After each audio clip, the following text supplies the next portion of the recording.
Hello, everybody, and welcome into another episode of Speaking Steagles, the premier Pennsylvania pro football podcast. I'm Nick Bate. He's Ricardo Martinez Paz, and we've got a jam-packed hour coming at you with all things Steelers and Eagles, breaking down their games from Week 4, previewing Week 5, and of course, looking into stock up, stock down, and just talking all things Steelers and Eagles. So that being said, Ricardo, I know you're happy over there with your Phillies winning last night in Game 1 of the wild card round. How you doing, my friend? Yeah, pretty good, man. I mean, it's a great time for sports fans, just general. I mean, obviously, playoff baseball starting. I know, unfortunately, your Yankees aren't in it, but still a lot of good storylines out there. But and football wise, I mean, still I feel like kind of in this state of like, yeah, we're undefeated, but could be better, sort of deal. But how are you doing? This is arguably I'm doing good, Ricardo. Thanks for asking. This is arguably my favorite time of the year for sports because obviously, like having like the NFL season, it doesn't matter what point of the season is. There's always storylines that you can really get excited about. But then I think the MLB playoffs are arguably the most underrated playoffs in profession. It really in sports in general. Whether you want to look at NFL playoffs, NBA, NHL, even like college football or college basketball. Like I think the MLB playoffs are right up there with them, and the drama that kind of like is in. I mean, tonight there's all the fact that the way that the wild card is restructured, the fact that all of these games could potentially be an elimination game, and one of these teams could be going home after just 2 games. I mean, it's just so gripping and yeah, so I'm just very much into this time of the year sports wise, and yeah, I'm doing well, man. Outside of the Pittsburgh Steelers, so that's what we're here to talk about, right? Yeah, exactly. Oh boy. Yeah.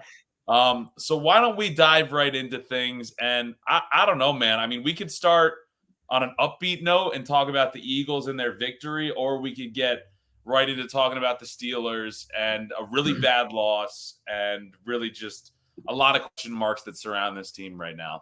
Let's start with the Eagles first, and then we'll get to the negative stuff because there's a lot more to talk about there than there is with the Eagles, I guess. But okay, all right, sounds good. Let's dive into the Eagles, and they won this game against the Commanders narrowly in overtime. So, what were your takeaways from this game that was really a bit more stressful than I think you and any other Eagles fans would have liked? Yeah, so man, there's a couple things I'm just trying to figure out which way I'd want to start.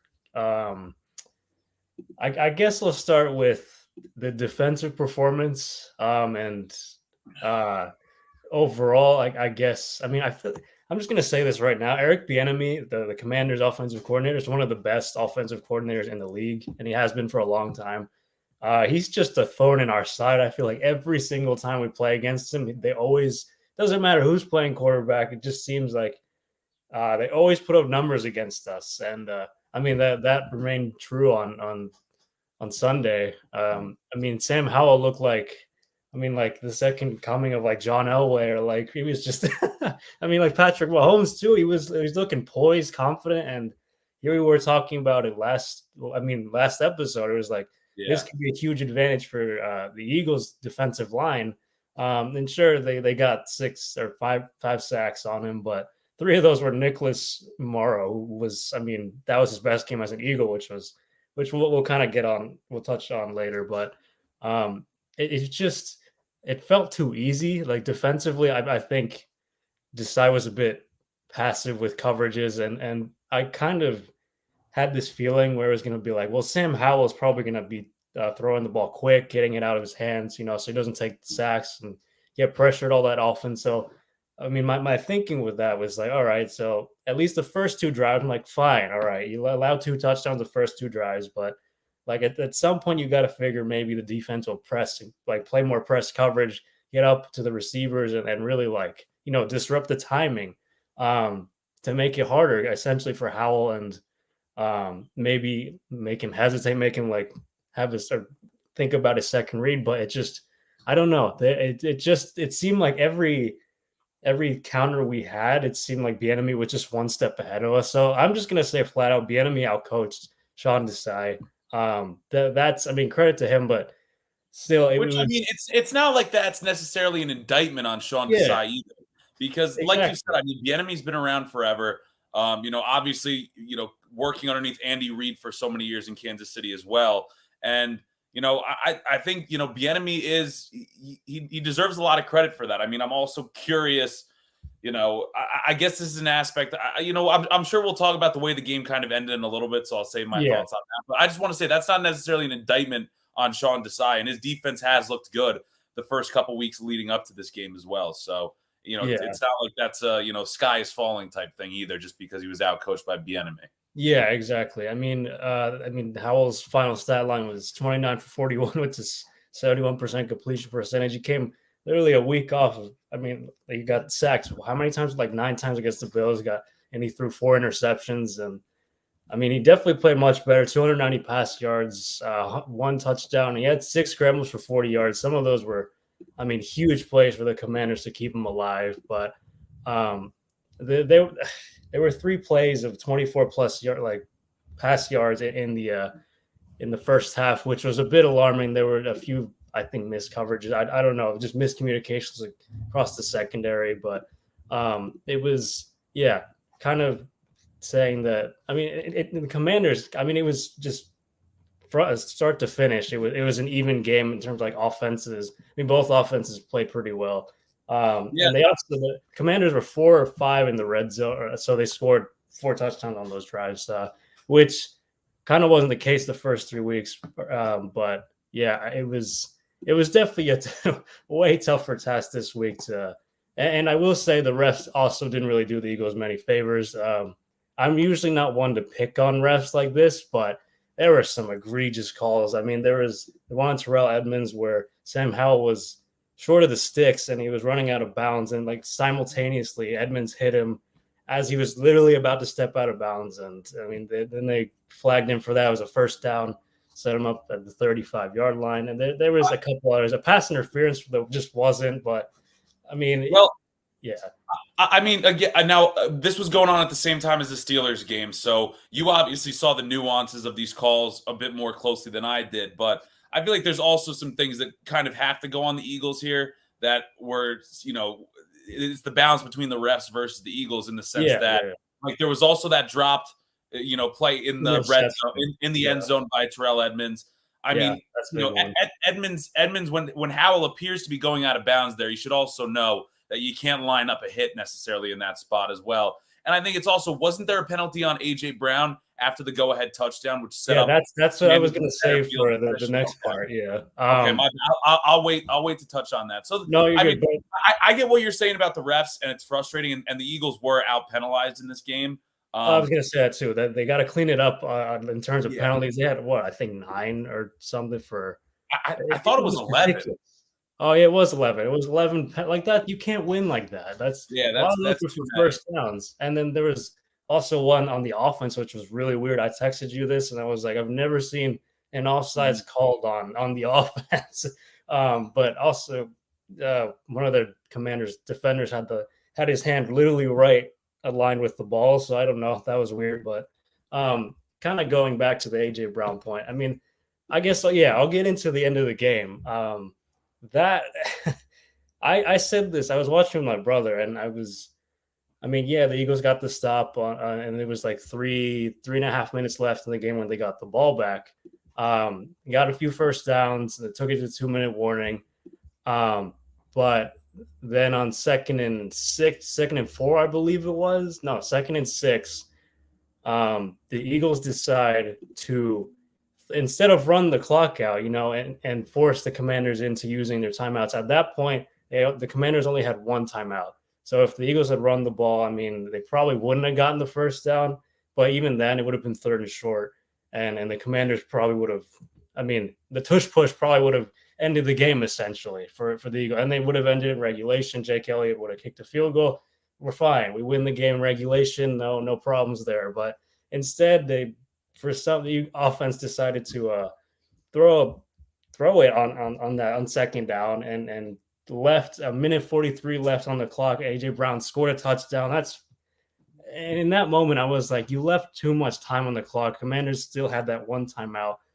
I was somewhat confident the Eagles defense could prevail, but the thing that really ticked me off, which you just mentioned, which was the AJ Brown penalty, the taunting penalty, which I mean he put the ball in front of Emmanuel Forbes. I got such a dumb. I mean, first off, it's dumb on AJ Brown, and also that wasn't like the biggest taunt, but we've seen way more be called for that. But whatever. I mean that's what That's happened. valid. That's You also can't very be valid. doing. There's guys that get away with a lot worse.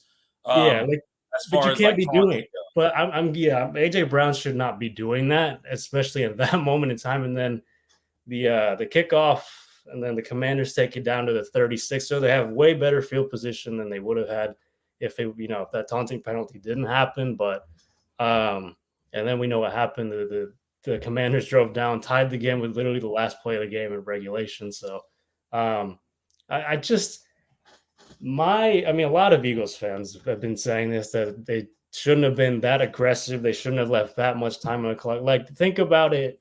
Now, I know it's not like Patrick Mahomes, Josh Allen, or any of those other kind of elite quarterbacks. It's like, if you were to leave that much time for them, they're probably going to go down and score. So I just feel like, why didn't you just end the game? Like, why didn't you just get the first down by running the ball, milking the clock, and taking it all the way down to, I mean, essentially Yeah. and forcing the Commanders to have no timeouts. So Well, you could have I'm just trying won to it remember then. this too. Isn't this kind of a similar scenario that they ran into in the Super Bowl where they had the ball and then they scored the go ahead?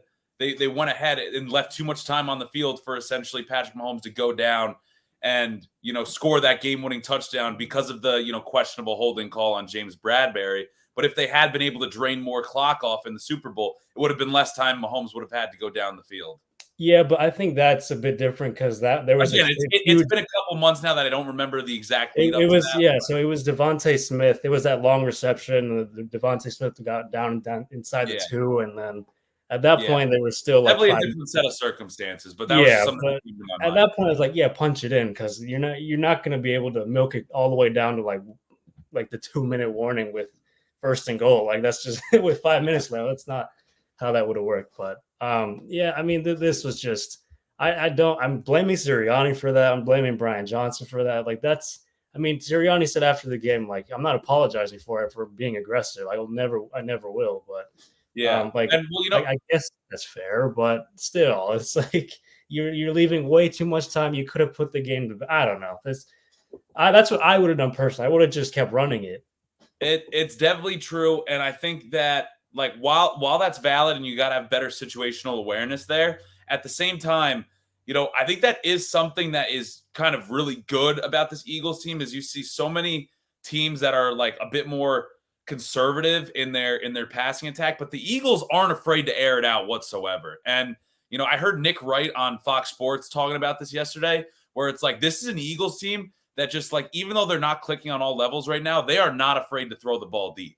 So, Yeah, I think that aspect in the long run is going to be beneficial to them because when they do have a good game airing it out like that, it just opens up so many things underneath on top of the fact they have arguably the best offensive line in football. Like it's just going to keep defenses from loading the box on them. It's going to open up the running game. It's going to open up the underneath passes. And then if defenses do want to crowd the line of scrimmage, those deep balls downfield are going to be there. So, I yeah. definitely think that's something that you don't want to kind of have the Eagles, necessarily rein in. It just needs to be better situational awareness in that spot. Yeah, exactly. Like maybe in a different situation, if there's like it's still maybe more than 2 minutes left, fine. That's a different story. But there was less than 2 minutes with one timeout. Commanders having one timeout. I don't agree. I still won't agree with it. We still won the game. It didn't cost us, which I guess is the positive from this. But situationally, I guess in if you're ever in that again, maybe they will do the same. They probably would do the same, but I just would not that it's even conservative, really. It's just like your offensive line's better than most, if not all, defensive lines in the league. So, and like I don't know why you don't just run it and then pick up that first down, and you don't have to risk your players getting injured. And I mean, the other thing is you would have thought the defense would have held up more maybe, but and I'm also shocked that Ron Rivera didn't go for two. I Oh thought my for sure gosh, he was dude. going to. That's a whole nother thing. I can't believe, like, I genuinely was like sitting there with my brother. I'm like, they're gonna go for two, and then they just send the kicking team out. I was like, wow, okay, really? Like, what do you have to lose? Like, Well, this is the division. exactly. I And don't know. did you hear his reasoning after the game? He said after the game that someone asked him, "Why didn't you go for 2 there?" And he said, "Oh, my offense was gassed after such a long drive down the field to tie it up." And then it's like, okay, well, if your offense is gassed, that means the defense is also probably gassed. And then if Yes. your offense is too tired to run one more play to try and win the game, you're going to all of a sudden now send them back out there for overtime to put together another drive down the field. Like it just Yeah. didn't make any sense whatsoever, man. And I mean, So dumb when for we them. talk about this team and how good Eric Bieniemy is making Sam Howell look, and the fact that he's been deserving of a head coaching job for a while. I Yeah. mean, like Ron Rivera is suspect to me as a head coach, man. That like I don't know. This is a Commanders team that I think is better than people were necessarily expecting. Yeah. Dude, like I just don't know, man. That just his response was just such a head scratcher. I couldn't believe it. Yeah, and then like on top of that, like in overtime, then the Commanders didn't convert. I'm like, so with that logic, I don't know. That logic really didn't make sense to me. Whatever. I mean, that's his own problem. That's not good. I mean, they definitely could have won that because they had all the momentum. I don't know. I mean, I'm grateful for it. Thanks, Ron. Like handing us the win essentially, but yeah, that was really done with them to not go for it. Like I feel like other teams, other more aggressive head coaches definitely would have gone for it. I don't know what Ron Rivera was thinking really, but oh well, his decision. He has to live with it. Yeah. Another thing I just want to touch on too, because you got to give credit to I think the Commanders to a certain degree because I feel like two of the aspects we talked about where the Eagles could really kind of separate themselves in this game was if they could force Sam Howell, force pressure on him and then also force him into bad decisions, no matter how well Eric Bieniemy was scheming things up. That could have been an area that the Eagles could have taken advantage of. But Sam Howell really kind of reined things in after obviously those 4 interceptions against the Bills. So I want to give him credit for that. And I think also it's just the fact that, I think you touched on the efficiency the Commanders had in the red zone versus, the Eagles had to settle for 4 field goals in this game. Yeah. Granted, one of them was the game winner in overtime. So I don't know if you necessarily want to count that. But, still, I think that's an area where, neither team made costly errors as far as protecting the football. And I think that's why you saw a big reason why you saw this game be so close down to the wire. And so high scoring too. I meant to also touch on the even the overtime, the game winning field goal. I mean, I don't know if you remember, but the Eagles nearly didn't kick that field goal because of the intentional grounding penalty that they threw on Jalen Hurts. Which I mean, yeah, it was the right call because there was no receiver within like 20 yards of that pass. But even then, I was like, just run the ball. Like I found myself saying that a lot on certain occasions, but again, it comes back to the aggression that this Eagle offense, I mean, it's kind of embodied really, but again, situational. Like at that point, I think the Eagles were at the Commanders' 30 something yard line. I want to say it was they were already in field goal range. So I'm like, why are you passing the ball? At least, or like if you're gonna pass the ball, like just make it a quick pass. I don't know. Yeah. I'm just gonna constantly question these decisions, but again, it didn't cost them because Devontae Smith had a 9-yard reception, which put him back into field goal range, and then the rest. Jake Elliott kicks the field goal. He's been clutch. He's been our most consistent player. Like he's one of the best in the league. So I'll give him credit there. Yeah. So. What'd you make of Jalen Hurts' performance? Definitely looked a lot more like 2022 Jalen Hurts than what we've seen the first couple weeks. Yeah, for sure. He had a couple amazing passes, tight window throws to AJ Brown. Those were great. I mean, the one thing that is still missing, I feel like, is I've been reading this a lot. Just that he's as a runner not as willing to take contact, which makes sense to protect himself and try and obviously the shoulder injury last year, and he's had injuries in the past too, so I kind of understand that, but the part of me is like, I know it's there, it's just like even if there's a defender, like you'll see this.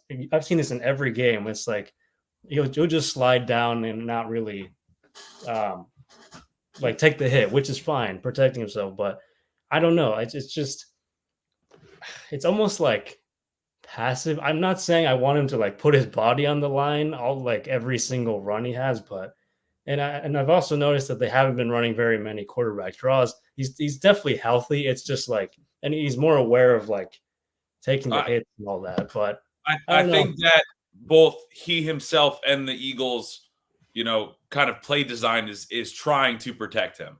Yeah, Because there's no reason for that at this stage. And I mean, I guess the counter argument is like, oh, well, all right, are you suddenly going to get into the back half of the season and start, running him a lot more? I don't know if that's necessarily it, but yeah, I don't know. I think it's something to just keep an eye on.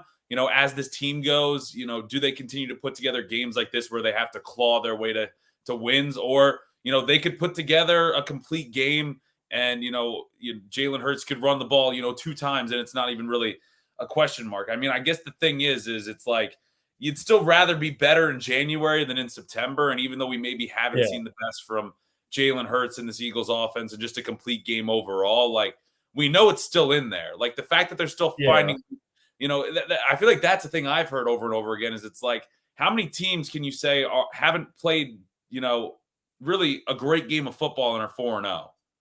Yeah, that's very true. I mean that's the other thing where it's like, yeah, people are saying, the best is yet to come, and I'm like, all right, well, how much longer will this keep up, until they really get to the meat of their schedule? They're the most Yeah. difficult part because you can't keep playing like that and expect to win those tougher games against Cowboys, the Chiefs, Niners, Bills, Dolphins, all of them. Like you like, yeah, you're supposed to be winning these games. They I are. think, They're still finding the way to win, but it's got to be like, and again, it's September, so I'm like, yeah, it probably will get better because it's still kind of early in the season. It might take teams a while to like fully be.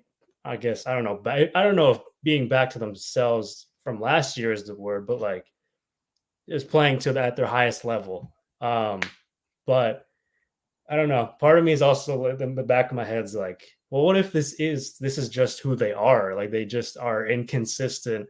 It's one unit that plays well, the other doesn't. I don't know. I mean, there's still time to figure that stuff out, but yeah. it's certainly something that'll kind of sit there in the back of my mind, and I'll be like, all right, well, I don't. The part of me They've is got like, I'm waiting for it, to, like the entire team to play well. I'm waiting for that moment where it's like, all right, it all clicked. Like we're fine. We're back to that. I don't Yeah. know. That's what they need. That's what they 100% need to get to. Because, like you said, it like once you get past the bye week into the second half of the schedule, like their schedule gets brutal, and they're gonna have to Yes. win some of those games. And you don't want to still be trying to search for your best game of this. You want to put together a complete game or two in the next 3-4 weeks before the bye week and Yeah. before the schedule gets a lot tougher. But at the end of the day, I read it today. This Eagles team is the first team since the 1998 Packers to lose in the Super Bowl and then follow up the next season winning their first 4 games. So the Yeah. fact that they've still been able to find ways to win these, I know that's maybe I feel like you're rolling your eyes a little bit at that Yeah. stat, but I mean it's still solid that they've been able to still kind of be resilient even when they're not playing their best football and not Yeah. succumb to. There's a lot of places in yesterday's game where they could have just kind of folded and taken the loss to a division rival, but they still Yeah. found a way to be resilient at every turn. Yeah, and Jalen Hurts, I mean, give him all the credit, I guess. Well, I mean, like he still finds ways to win games. Obviously, it's more of a team thing, but it's something about him. He gives you that edge and sort of confidence and poise. I mean, to just go down. I mean, the Eagles were down in this game too. I don't think we even said that. They were down 17-7 at one point, but and then you sort of said clawing their way back, and that's exactly what they did. And I mean, Jalen Hurts never really wavered. And then he looked as calm and poised as ever. So like and that sort of what's the word I'm looking for when it's like determination, sort of grit factor. That's something that is just within this roster, this organization, which is, I mean, kind of why they're winning games and still 4-0 really. So Yeah. Yeah. All right, sounds good. Well, let's move over to a team that I wish they were just, grinding out wins yeah, and, finding ways to be 4-0. The Pittsburgh Steelers, I mean, dude, they got routed against the Houston Texans, man. I yeah, mean, 30-6, all of a sudden, it had a very similar feel the end of the game that it did to the end of the game against the 49ers, where it was like, the 49ers felt like a different beast from start to finish. This one, I still felt like the Steelers were in it going into halftime. But like by the end of the game, I was just like, man, like the Texans just ran away with this football game. And the Steelers, I mean, what can you say? Both sides of the ball, I can pick them apart on just where the problems are. And I guess I'll start with the offense. But, after a really promising game where it looked like things were trending in the right direction against the Raiders, my big thing was come out against the Texans and build on that. yeah, Continue to kind of have those good play calls, continue to get the ball to your playmakers and George Pickens or Calvin Austin or Pat Fryermuth or whoever it is, be able to kind of move the ball downfield, take some shots on the field. They ran the ball okay in this game, but, still I was hoping to kind of build something a little bit more consistent. And they only had 12 first downs, just 225 total yards, and, bad decisions. The 4th-and-1 call that, really to me was kind of the dagger in the game. And, it didn't even necessarily, happen that late, but to be 4th-and-1 and call a play from the shotgun, when yeah, you were actually running the ball pretty effective in the second half, and Najee Harris was running the ball with some life, really, for the first time all season.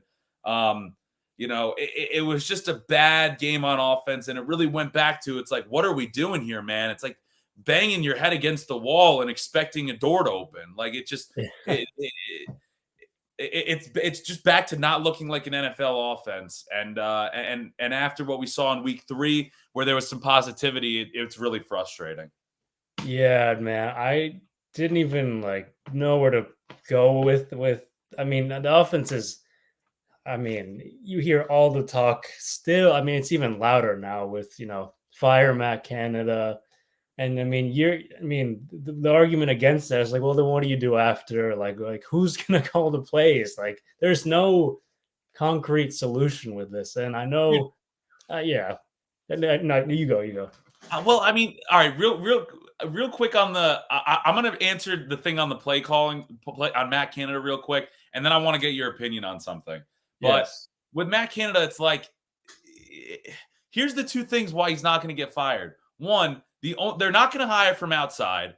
The Yeah. Steelers are extremely loyal to their coaching staff, and the fact that this is the last year on his contract, I really don't see the Steelers firing him mid-season. They're going to give him every opportunity to try to turn this thing around.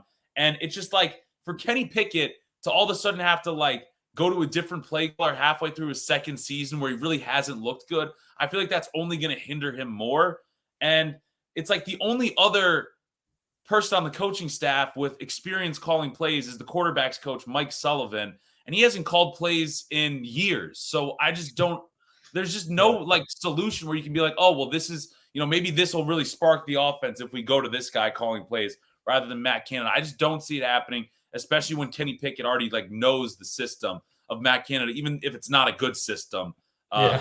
I mean, Adam Schefter said this the other day. The time for the Steelers to address this was last offseason, and they didn't. Exactly. They thought that Canada had figured it out, and they didn't.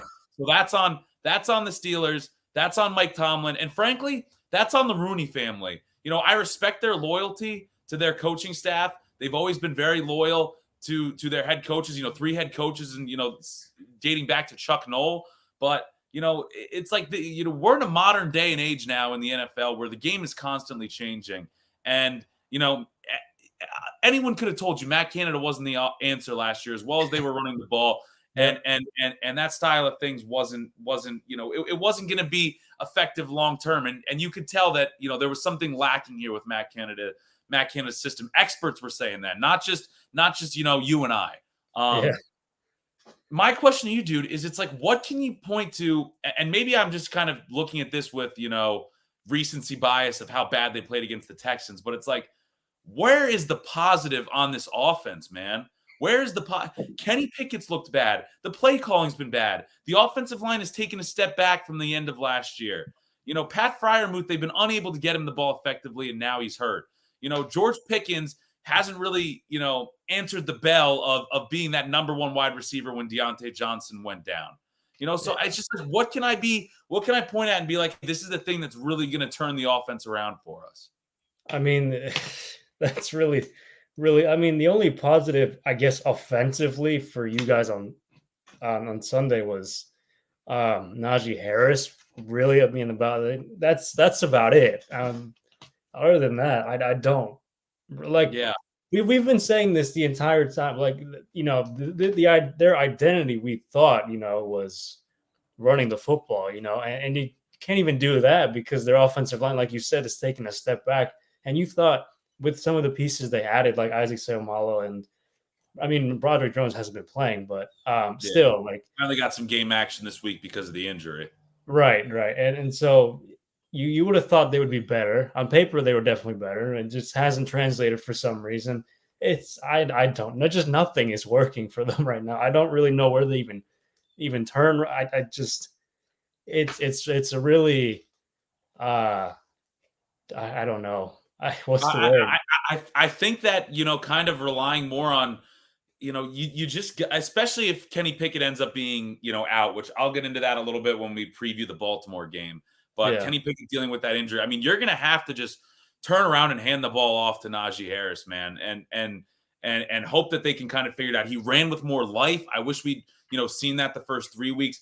I didn't really give out, well, I'll get into Najee Harris a little bit more later, but overall, I mean, there's really not many positive signs on offense, right now that you can take away from. And I mean, and I'm kind of at the point where it's like, this offensive line was expected to take a step up. And now that Broderick Jones got into this game, and it sounds like Dan Moore is really on the fence as to whether or not he's going to play against the Ravens, let's roll with Broderick Jones. And I've said this from the get-go when we drafted him. It's not going to be pretty away.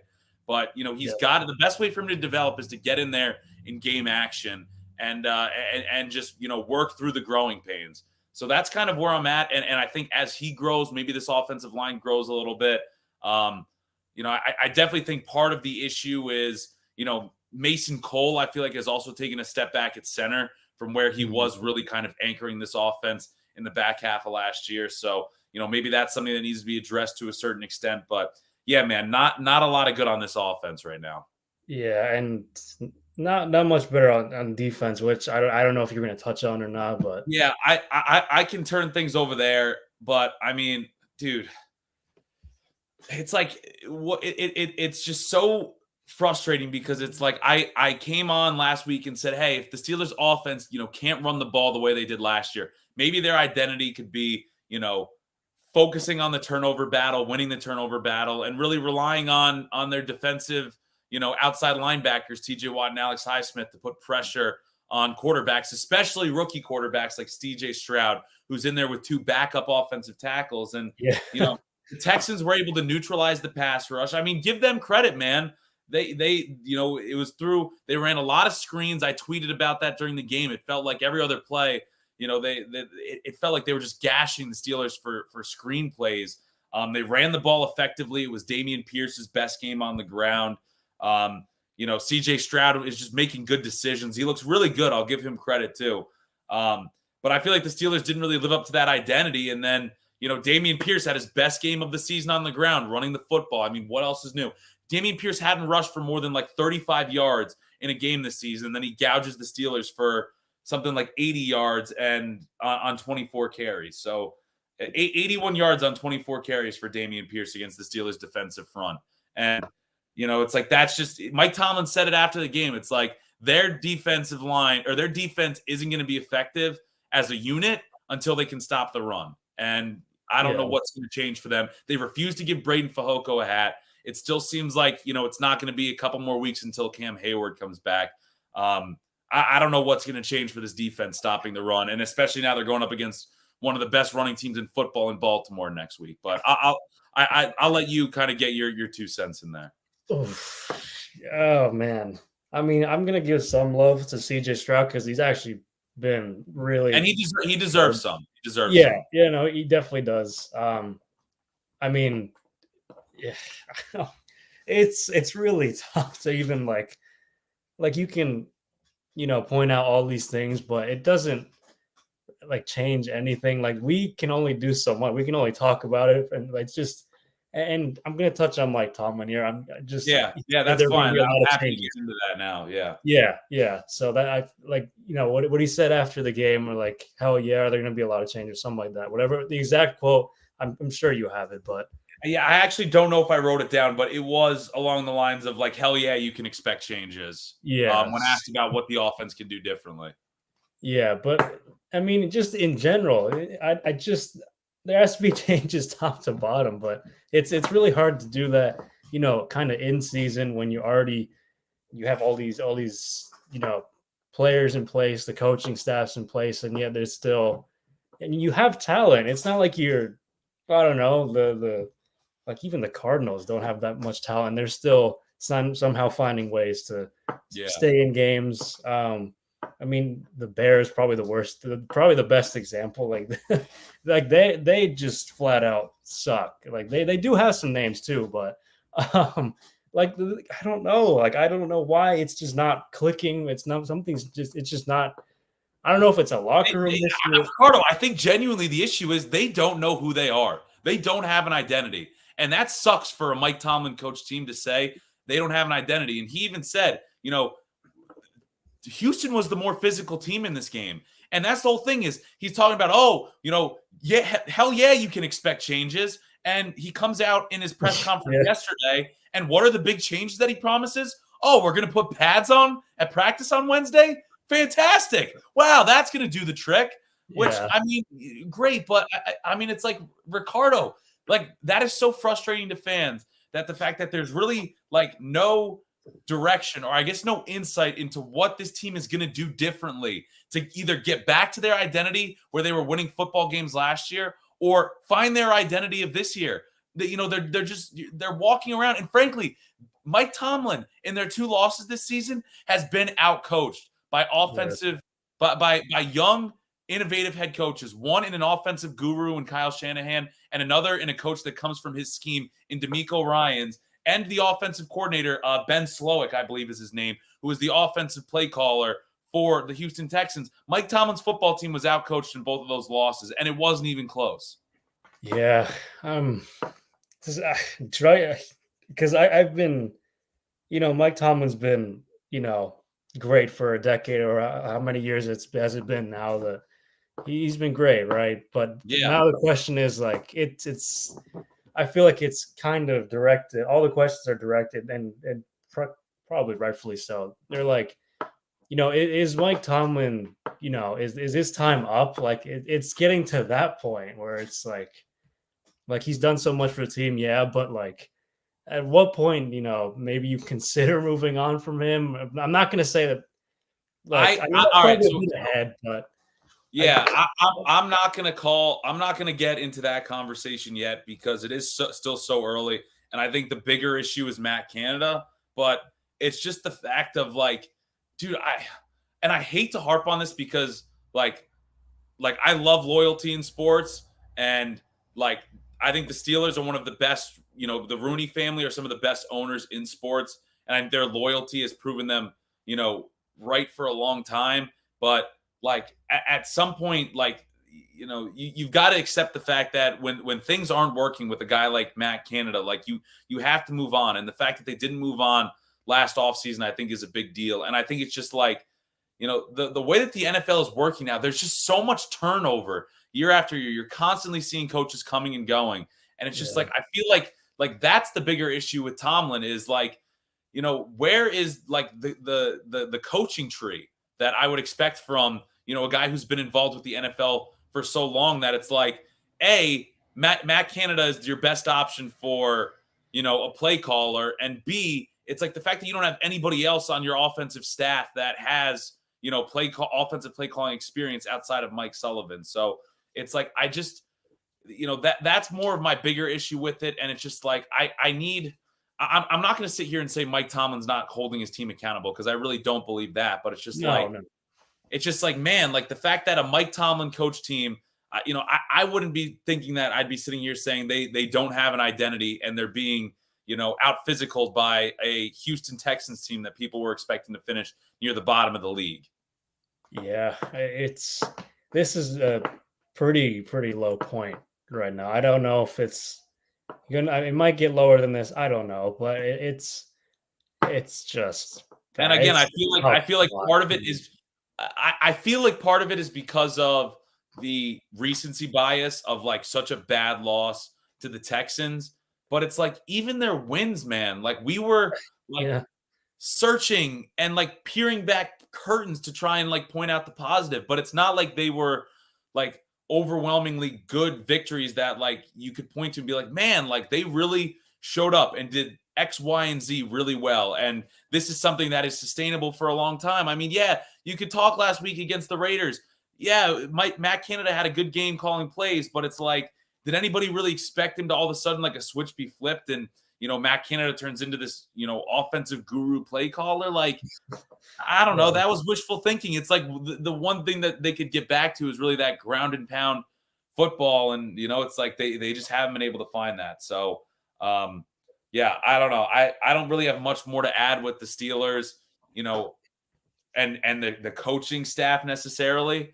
I guess one other thing I just want to talk about a little bit more with the defense is, they keep on getting gashed by these, top wide receivers, whether it's Devontae Adams, Amari Cooper. This week it was Nico Collins going for 168 yards and 2 TDs. It's like, man, for as bad as their defensive line is playing, like stopping the run, like their secondary really isn't doing them any favors either. And I guess part of that is because they do also have to help in the run game when this defensive line can't, stop guys at the first level. And another bad sign, Minkah Fitzpatrick is on pace to break his or to surpass his total tackle mark that he set in 2021. I think he had like 127 tackles, something like that in 2021. And he's on pace to break that this year. And we remember how bad they were stopping the run in 2021. And I remember last year, talking about, the Steelers defensive line taking a lot of the pressure off of him. But when your free safety is leading the team in tackles, that's not a good sign that running backs are, consistently getting to that level of the defense. So not good, man. Not good. And I guess we'll kind of transition to stock up, stock down, because, for me, I feel like we touched on a lot of the stock down. Yeah. I was going to talk about Matt Canada, which I did. Mike Tomlin, I kind of feel like I said everything I want to say about him. And, I don't want to harp on him too much more because, again, he's been, I still feel that he's been one of the best head coaches in the NFL for the last decade plus. And, I'd still take him over a lot of the guys in the league right now. But, I guess the one other thing I'll say on Matt Canada, that 4th and 1 play call, I think Alex Kozora said it on Twitter. That may have been his worst play call in his tenure as the Steelers offensive coordinator. And that's saying something. I mean, they were running the ball effectively at that point. All you needed was 1 yard. Also, obviously Kenny Pickett got hurt on this play, which only makes it that much worse. But Mike Tomlin's logic there was the fact that Dan Moore and Pat Freiermuth were injured. So they didn't feel that they could run, they couldn't get into 12 personnel, I believe was the logic. But you need 1 yard and I believe they actually rushed for a 3rd and 1 in a similar QB sneak type play without Pat Freiermuth on the field. So that logic didn't make sense for Mike Tomlin. And you could tell he was clearly just trying to cover up the bad play call by Matt Canada there. But even Mike Tomlin, you got to kind of override there in that spot. Like, Matt Canada, we're not doing this on shotgun here, a 4th and 1 play. So I don't know. Bad play call. Their stock both. So it's Matt Canada's stock is down. This is the first time giving Mike Tomlin a stock down. And, the defensive line as a whole continues to be stock down.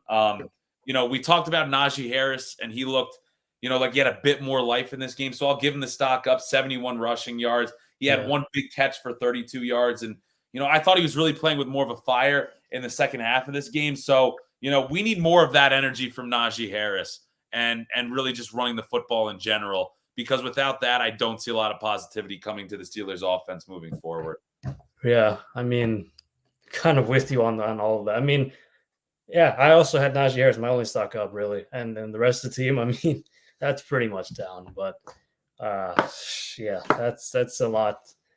To a Yeah, lot of negative there. arguably a worse loss than the 49ers loss just because of what you expected going into this game. There was a lot of optimism going into the 49ers game, but I think everybody was, kind of aware by halftime. All right, this 49ers team is clearly the better football team. This Texans team, I mean, the Steelers, this is a Texans team that, was projected to be near the bottom of the league. I mean, they were picking second overall last year in the NFL draft. Yeah. So, I mean, that's, expectations for them weren't high for sure. No. So, I mean, that's pretty much all I have for that. I mean, if you have anything else you want to, raise on the Steelers, otherwise we can get into stock up, stock down of the Eagles. No, well, let's move on to the Eagles, I guess. Let's move on. So stock up for them. I mean, I touched on him earlier, Nicholas Moreau. I mean, he's looked pretty solid as our starting linebacker. He had 3 sacks, career high, a forced fumble. He had 11 tackles, 10 of which were solo. 3 tackles for a loss. And I mean, that was, I mean, like, I don't know. I just wasn't expecting that from him. I mean, he's definitely been exceeding expectations for a guy who wasn't even on the roster, come week 1. So I'm sure there are not really any questions about him being on the team for the rest of the season, but that's definitely encouraging to see from him at least. And my other one, I also kind of touched on, Jake Elliott, 4 for 4 on field goals, including the game winner and overtime. So it's not really much more to add there. But like I said, he's just one of the best in the league. So those 2 for sure deserve stock up. I could have put AJ Brown in that, but I mean, it's kind of just AJ Brown, it's just doing his thing. I mean, Moreau, you got to give him a lot of credit that the fact that he, is just taking advantage of the opportunity that's presented to him, Didn't get down and out as a veteran in this league when he was, had to settle for a practice squad spot. And when he got his, name called and he got his opportunity, he has taken advantage of it for sure. Yeah. I mean, he's still a liability in pass coverage, but you know what? We'll kind of take that when he's really good against the run and when he's blitzing the quarterback. So stock down. I'm going to put Sean Desai in this, but it's not really that. I'm not too worried about that. I mean, obviously he got out coached by Bieniemy, but I feel like it's not like the world is ending here or anything. He just simply got out coached. That's just that happens from time to time. But the other 3 weeks he's been. I mean, I feel like he's been pretty good as a defensive coordinator and in calling his plays. And even, I mean, they still got 5 sacks. They probably should have had the interception that Edmonds drops, but there were definitely some there were points that were kind of the Commanders probably shouldn't have gotten, but it's just how it goes sometimes. Sometimes the ball doesn't bounce your way, and we didn't even talk about Brian Robinson fumbling in the end zone, but there were just some missed opportunities, and he got outcoached. But that's all right. I expect him to bounce back. And I guess my other stock down, Dallas Goedert has just been quiet. That's not necessarily his fault. I feel like it's just the Brian Johnson not getting him involved.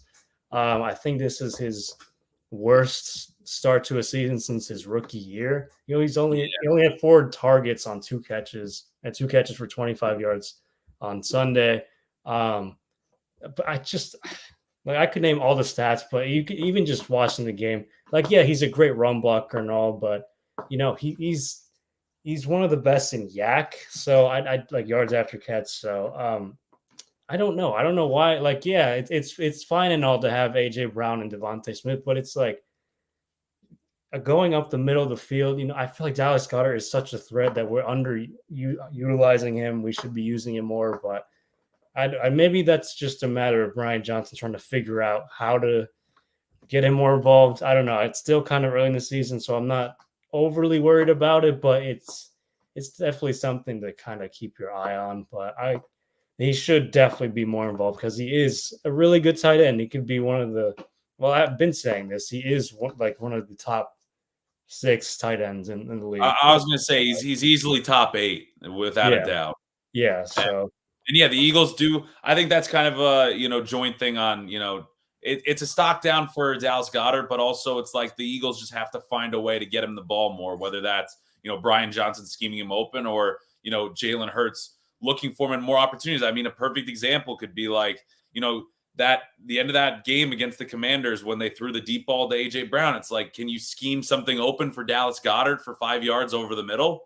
yeah, That's a perfect opportunity to utilize him there. So, yeah, yeah, he's got to get more involved. But like you said, it's still early in the season. yeah. So maybe they'll figure that out. But that's all I have in terms of stock up, stock down.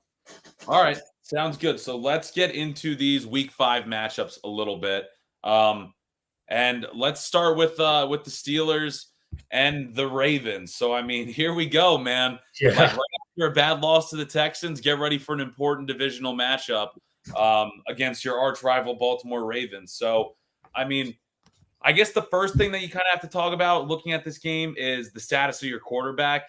Kenny Pickett left the game and almost immediately was ruled out with a knee injury. It's been recognized as a bone bruise. So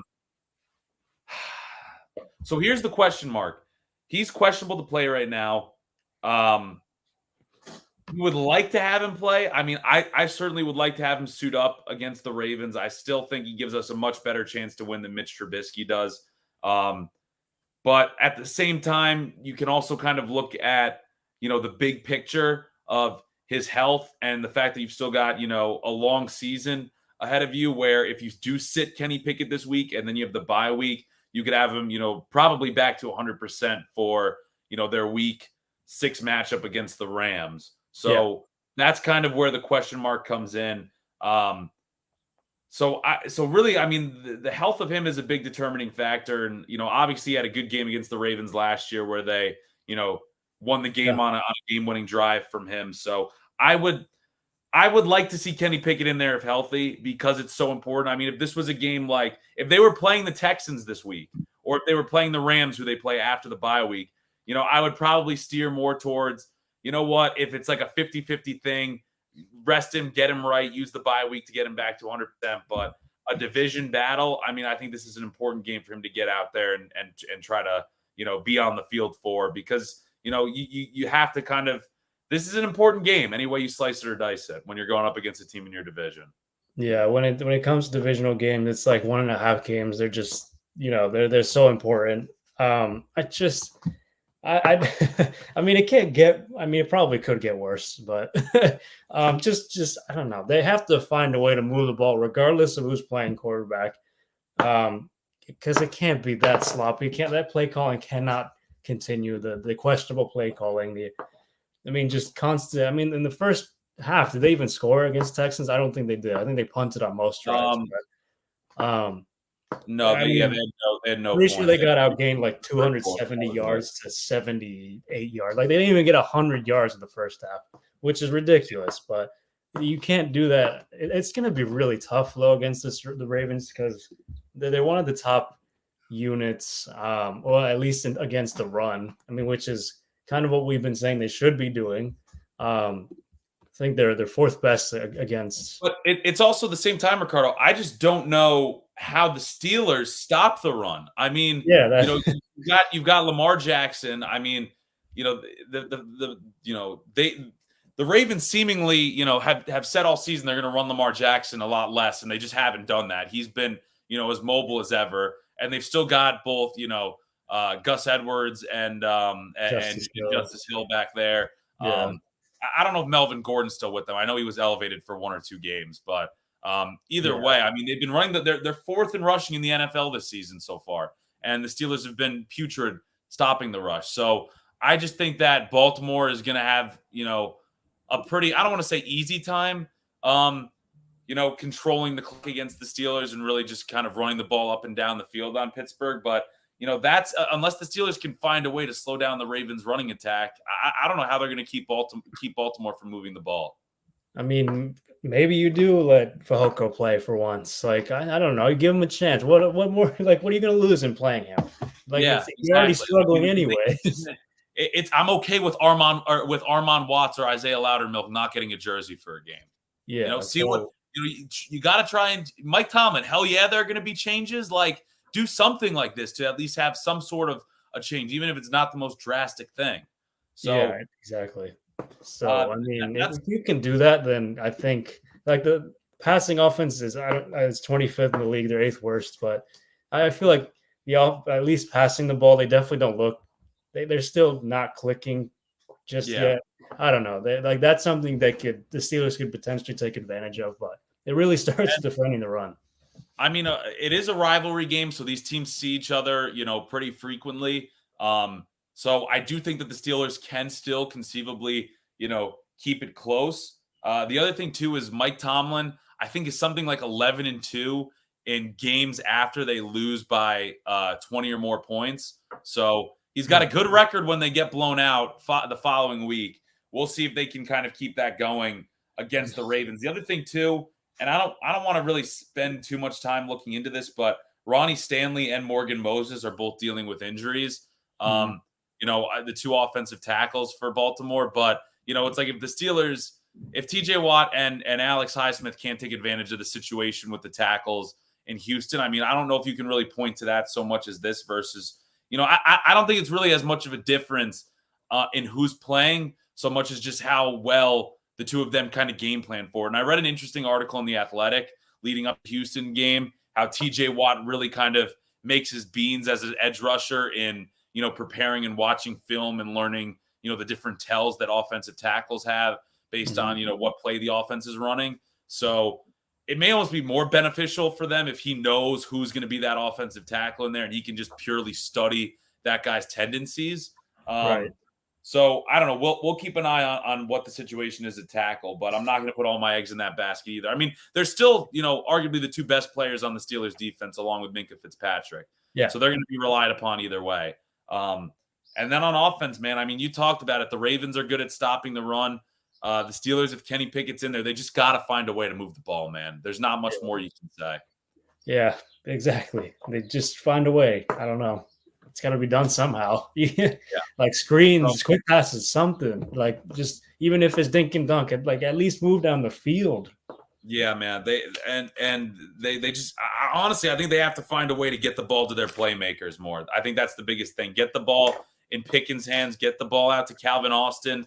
Let him get some open field in front of him and just see what can happen. See if they can, make anything happen with their athletic ability. So that's where things sit right now. According to FanDuel, the game is in Pittsburgh. The Ravens are 4-point favorites. So I'm a little bit surprised it's not more. But again, rivalry game in Pittsburgh. These teams generally play close. Mike Tomlin is good after getting blown out. So Ravens favored by 4, and the over-under is set at 38.5. Do you have what's your prediction here, Ricardo, for Steelers Ravens? Listen, until the Steelers offense shows me they can actually move the ball, I'm gonna say they're gonna lose this game, and I have them losing by 7. I hate to be like just blunt about it, but I just don't see them winning.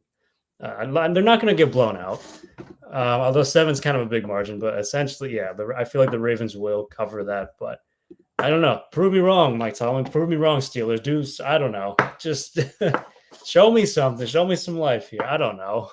Yeah, I feel you. So you got the Ravens winning by 7. So you're taking the -4. And then do you have a prediction on the over/under? 20-13. So that's probably the under. Okay. Yeah, that's 33, right? Yeah. 20-13. All right. No, I feel you, man. I think everything you said is valid.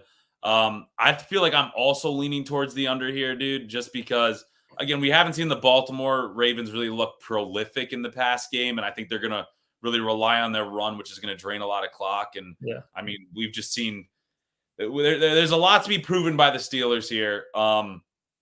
I just don't know, with the status of Kenny Pickett still up in the air and their inability to move the ball. And, I do think the Ravens are a really legit team in the AFC.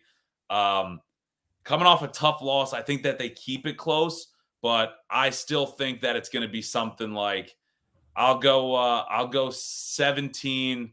I'm gonna go 17-13 Ravens. Yeah, I wouldn't be shocked by that.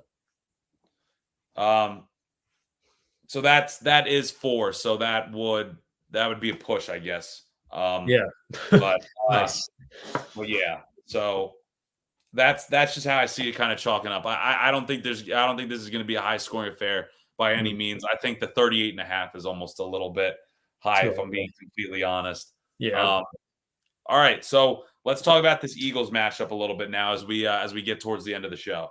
yeah. So, I mean, Sean McVay, it's the Rams. I mean, there are question marks about Matthew Stafford potentially not playing, but I think I had I think it's a hip contusion, something like that. But he said he's going to play.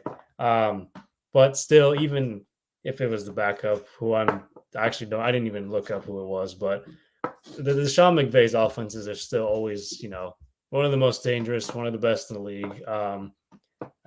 They use a lot of motion, a lot of movement.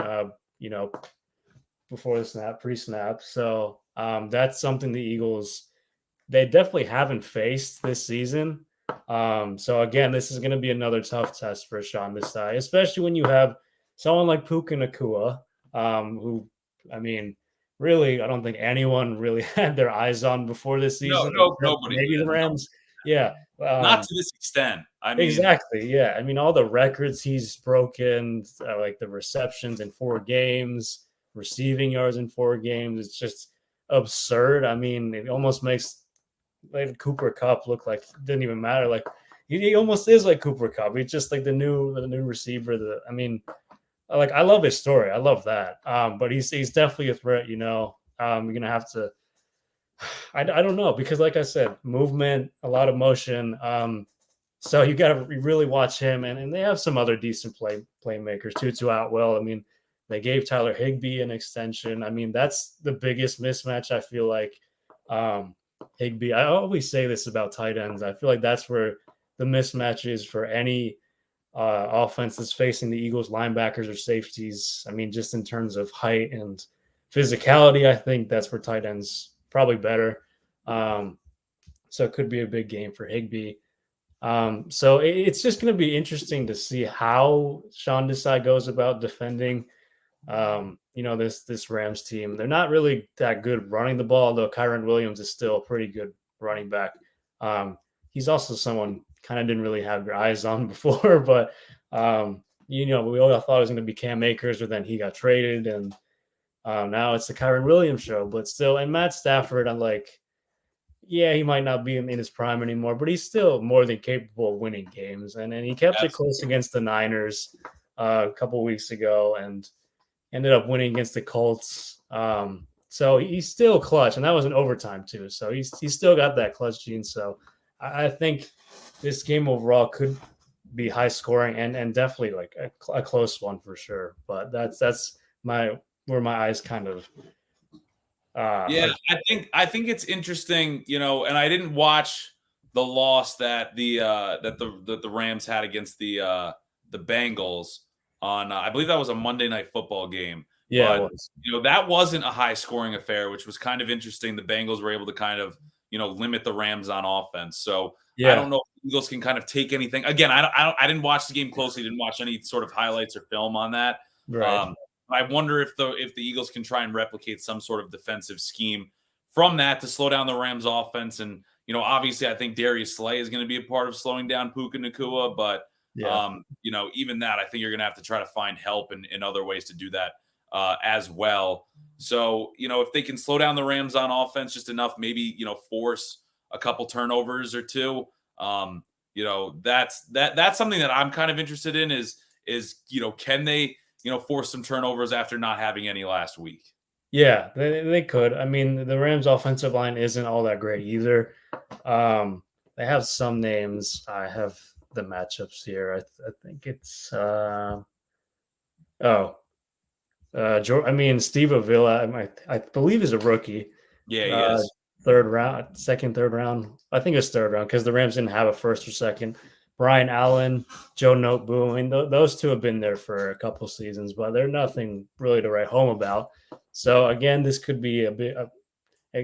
like on paper, the Eagles' defensive line could and should be better, but I don't know. I mean, we've seen. I mean, I think it's going to be a lot of quick passing again, and again, I think Desai's going to have to prepare for that, and the motion will certainly be another big factor with that. That'll But be an interesting thing to watch. I'm also curious if they can kind of, after, the success that the Commanders had in the red zone last week, can the Eagles offense even have a little bit of that like bend but don't break mindset as they right, bring in the game and kind of hold the Rams to a couple field goals, while their offense kind of goes, while the Eagles offense kind of, does their thing on the other side of the football. So yeah, that's kind of another aspect I'd watch is just like, can they limit the touchdowns, even if the Rams are moving the ball somewhat effectively, can they limit them from getting in the end zone? right. Yeah. I guess the other thing I'm looking, I mean, the Rams defense. I mean, Aaron Donald is the biggest name. You're always going to have to game plan around him. But outside of him, the defense isn't really that good at getting to the quarterback. They're fifth worst in sacks. They only have 7 on the season. They're also bottom half of the league in pressures. So I think this could be a good matchup for the offensive line. It should be. Again, one of the best in the league. Even if we didn't even touch on this, but Cam Jurgens is probably going to be out. He's week to week at the moment with a foot injury, a foot sprain. So, but Sua Peta, I'm a little worried about that. If the Eagles for some reason leave him one-on-one with Aaron Donald, that's going to be I mean, good luck with that. He's going to probably sack Jalen Hurts, but I'm sure they won't let him do that. But still, I'm not too worried about those defensive linemen. They're 18th in points per game. I mean, I think the Eagles can put up points against them. It's just, kind of neutralizing the pass rush and I guess kind of replicating what you did against the Commanders and really maybe let just Jalen Hurts air it out a bit more. Give it to your playmakers, A.J. Brown, Devontae Smith. Please get Dallas Goedert more involved. You got to just do it somehow, some way. And I think, this defense is solid overall.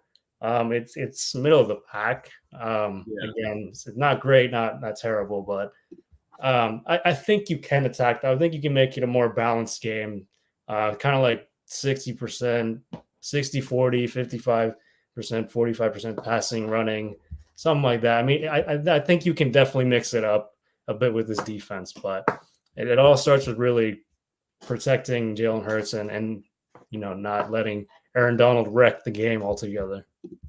Yeah, for sure. And it is Sean McVay is still a good coach, and I think he's going to have his team kind of ready to go for this one. And it is being played in LA, so there's the travel factor for the Eagles too. But right now, according to FanDuel, this game is, I just had it up here. Where is it?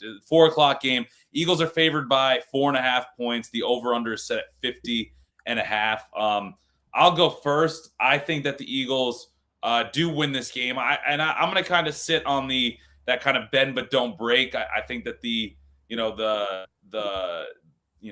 I think the Rams will score a couple touchdowns, but I think that the Eagles will ultimately be able to kind of hold them at different points in the game. Maybe the Rams get a field goal or two. So I'm going to say here, I'll go Eagles.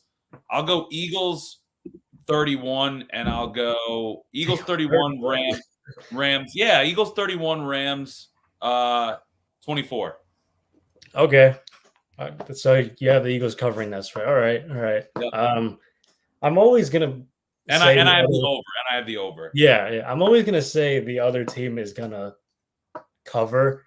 And for the most part, I've been right, but I'm going to stick with that. I'm going to say the Rams cover that 4.5 point spread. And I'm going to say Eagles still win this game. I'm going to just say Jake Elliott wins it at the end of regulation, 26-24. I don't know. I just feel like you said, the factor of traveling to the West Coast and it being away from home, that's I feel like those certainly do play somewhat of a factor. But I wouldn't be surprised if the Eagles won by more. But given how this season's already been playing out, kind of unconvincing wins from time to time, I think that might continue, or maybe they just, this is the game where they figure it out. I don't know. I I like feel a like lot of it's what I going to be saw close. from the Eagles. I like a lot of what I saw from the Eagles offense last week, and I Yeah. just think if they can kind of get somewhat of a lead and their defense can kind of hold them, I still don't know if this is going to be like the eye-opening game, but I think that it'll almost be even a better step in the right direction from where they were last week. Yeah, definitely. Well, we'll see. We will see. We will see. All right, man. Sounds good. You got any final thoughts here before we sign things off and you get ready for the Phillies playing again I tonight? was going to say, go Phillies, man. All right, sounds good, man. We will see how things go. We'll be back here next week breaking down these Week 5 games for both teams, and I don't know, maybe the Phillies will be cruising along and playing in the ALDS against the Braves. So we will see by that point. Until then, everybody, take it easy. Peace out. Bye.